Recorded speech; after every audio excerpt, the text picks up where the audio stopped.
Hey, hey.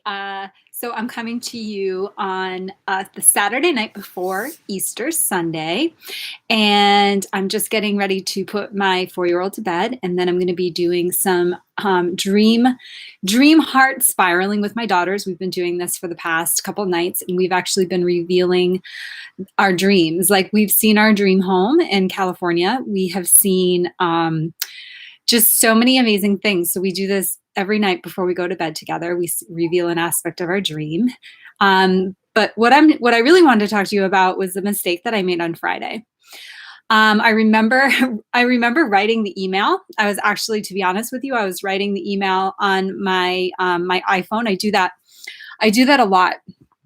Sometimes I'll speak into my messages, my notes, and the reason why is because I am a horrible, horrible typer.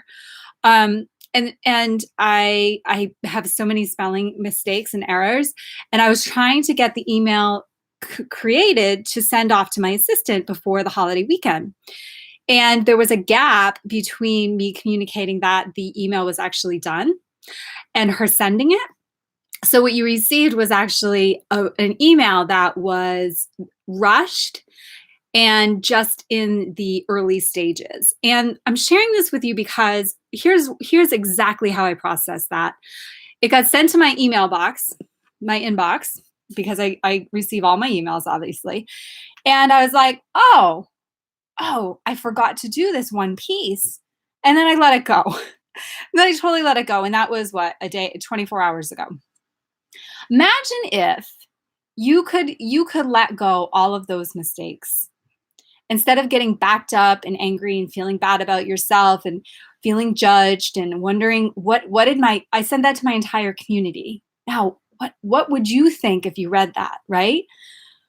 Well, for me, I would probably put myself in the shoes, like, I wonder why that email got sent. It must have been a mistake.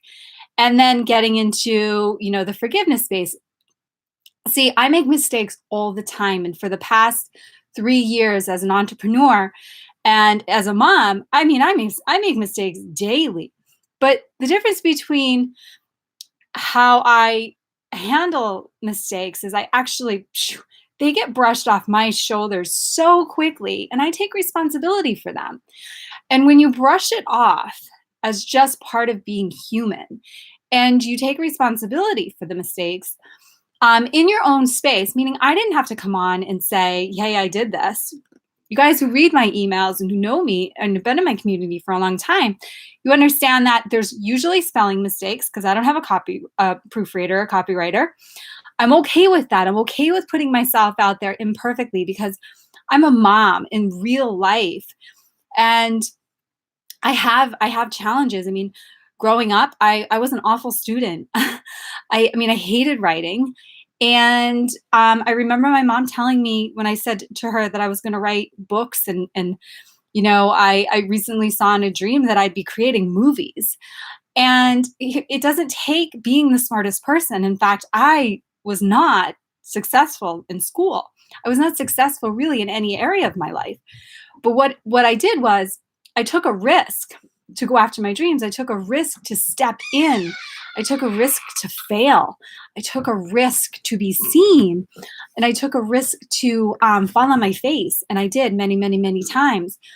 But falling on your face 100 times means that you get to succeed 10 times. And that was worth it to me. What is it worth to you to go after your dreams? What is it worth to you to succeed? What is it worth to you to stop being so hard on yourself? What is it worth to you to actually step in and become the mom that you are supposed to become? Would you be willing to let yourself off the hook? Would you be willing to create an inner dialogue with yourself that's loving and nurturing so that when you do make mistakes, you can free yourself of those mistakes? And freeing yourself of your judgment and your mistakes actually is a way of self-love. One of the biggest questions that I get from moms in my community when I say, allow the love in, moms will say, I have no idea how to allow the love in. I have no idea how to love myself. And part of that is learning to forgive yourself and let things roll off. My advice to you today is, if you're listening to this, is where you've made mistakes or any type of mistake, send yourself forgiveness. You can write it in a letter. You can just say, man, I'm imperfect. My daughter Tegan's sitting next to me right now, and there's been a lot of mistakes, right? A lot of mistakes. But when you clean yourself up, when you love yourself, when you forgive yourself, when you are committed to your self-growth, when you're committed to learning an inner dialogue that is all about how to speak kindly to yourself, and you put the focus on you, the focus, when you put the focus on you and your growth and your love, it automatically translates to your kids.